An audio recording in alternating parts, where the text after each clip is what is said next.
Hello everyone, and welcome back to our new video. So basically we're using Wix for a while now, and you just wanna go ahead and try customizing the font site-wide.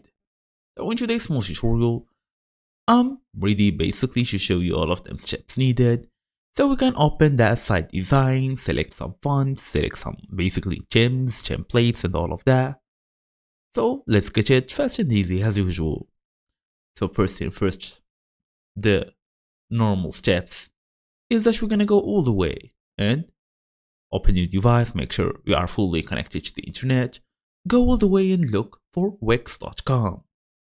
As for the next step, we're gonna go and tap on this basically website, make sure you log in using your email address and password. You will be able to see this left screen here and this main screen. So basically, so we can change the look of the website, we're gonna go all the way and tap on this site and mobile app. We're gonna tap on this, then we're gonna go all the way to website here. So as you see guys, we have much templates here.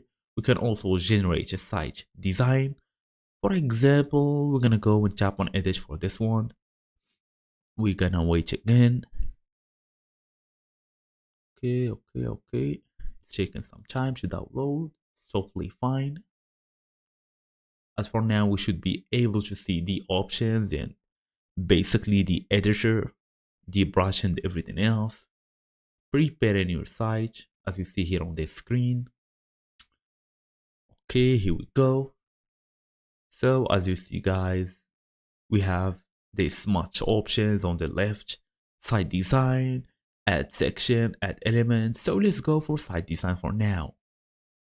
So as you see guys, we have this temp page you can go to and change every color if you want to. Change the style, the colors, whatever you actually want, even the text, the page background. You can also go basically for this.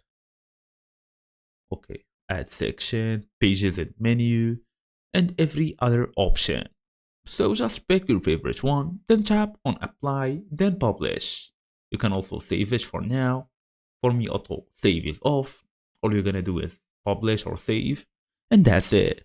Thank you all for watching, and I will see you in the next video.